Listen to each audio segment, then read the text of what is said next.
செய்தியை பார்க்கிறோம். ஜம்மு காஷ்மீரில் ராணுவ வாகனம் கவிழ்ந்த விபத்தில் வீரர்கள் 10 பேர் உயிரிழந்திருப்பதாக தகவல் வெளியாக இருக்கிறது.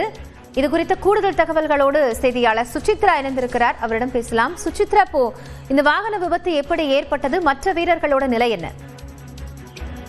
காயத்ரி, ஜம்மு காஷ்மீரினுடைய கண்டாப் ஏரியா பகுதி அருகே இருக்கக்கூடிய பர்தேர்வா சம்பா சாலையில் ஏற்பட்ட விபத்தில் தற்போது இந்திய ராணுவ வீரர்கள் 4 பேர் அதிகாரப்பூர்வமாக உயிரிழந்ததாகவும் மொத்தம் 9 பேர் படுகாயங்களுடன் அங்கிருந்து மீட்கப்பட்டு வருவதாகவும் இந்திய ராணுவமானது தெரிவித்துள்ளது. மேலும் அந்த பகுதியில் இருந்து 3 பேர் விமானம் மூலமாக, அதாவது ஆர்மியினுடைய ஹெலிகாப்டர் மூலமாக ஏர்லிஃப்ட் செய்யப்பட்டு உதம்பூரினுடைய அந்த ஆர்மி கமாண்டிற்கு அவர்கள் சென்றுள்ளதையும் சிகிச்சைக்காக சென்றுள்ளதை பார்க்கப்படுகிறது. குறிப்பாக அந்த பள்ளத்தாக்கில் விழுந்த அந்த வாகனம் அங்கிருந்து அவர்களை மீட்கும் பணியானது நடைபெற்று வருகிறது என்ற ஒரு தகவலையும் அதிகாரிகள் தெரிவித்திருக்கிறார்கள். முதற்கட்டமாக 6 பேருடைய உடல்நிலை என்பது மிகவும் கிரிட்டிக்கலாக இருக்கும் நிலையில் அவர்களுக்கான ஒரு மேல் சிகிச்சை அளிக்கப்பட்டு வருவதாகவும் அவர்கள் அந்த சிகிச்சையினுடைய முன்னேற்றம் அடிப்படையில் அவர்கள் உடல்நலம் என்பது கண்காணிக்கப்பட்டு வருகிறது என்ற ஒரு தகவலையும் இந்திய ராணுவமானது தெரிவித்தது. அதிகாரப்பூர்வமாக 4 ராணுவ வீரர்கள்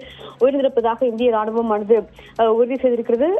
குறிப்பாக அந்த பர்தேர்வா சம்பா சாலையில் அவர்கள் சென்று கொண்டிருந்த பொழுது கண்டாப் ஏரியா என்ற அருகில்தான் அந்த இந்திய ராணுவத்தினுடைய வாகனமானது எதிர்பாராத விதமாக அருகில் இருந்த பள்ளத்தாக்கில் விழுந்ததில் இந்த ஒரு சம்பவம் விபத்து என்பது ஏற்பட்டுள்ளது குறிப்பாக பார்க்கப்படுகிறது. நன்றி சுசித்ரா, இது குறித்த தற்போதைய தகவல்களுக்காக.